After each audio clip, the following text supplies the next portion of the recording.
আসসালামু আলাইকুম। নাটোর রাজবাড়িতে স্বাগতম। আমরা আজকে নাটোর রাজবাড়িটি পুরোটা দেখব, তবে একটু অন্যভাবে দেখব।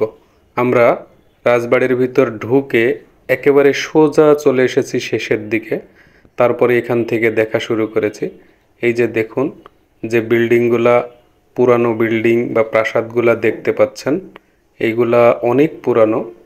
সেই সময় রাজারা বিভিন্ন কাজে ব্যবহার করতেন।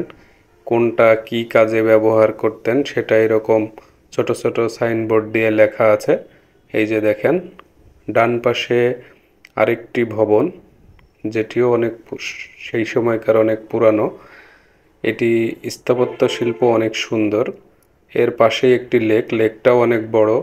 তারই ডান পাশে আরেকটি লেক, এখানেও দেখতে অনেক সুন্দর পরিবেশ।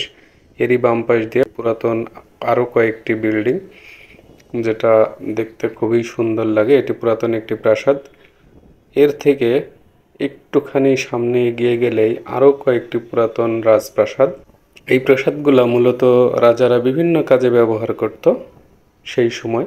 তারই ফলক এখানে দেওয়া আছে, কোনটা কোন কাজে ব্যবহার হতো। কোনোটা কাছারি, কোনোটা জেলখানা, কোনোটা শাসন কাজের জন্য, কোনোটা বসতের জন্য।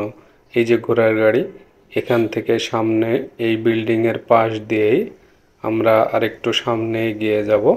এই যে এই রাস্তা দিয়ে আরেকটু সামনের দিকে এগিয়ে গেলেই এই যে প্রবেশপথ, এবং আমরা এখন এই প্রবেশপথ দিয়ে বের হয়ে যাচ্ছি।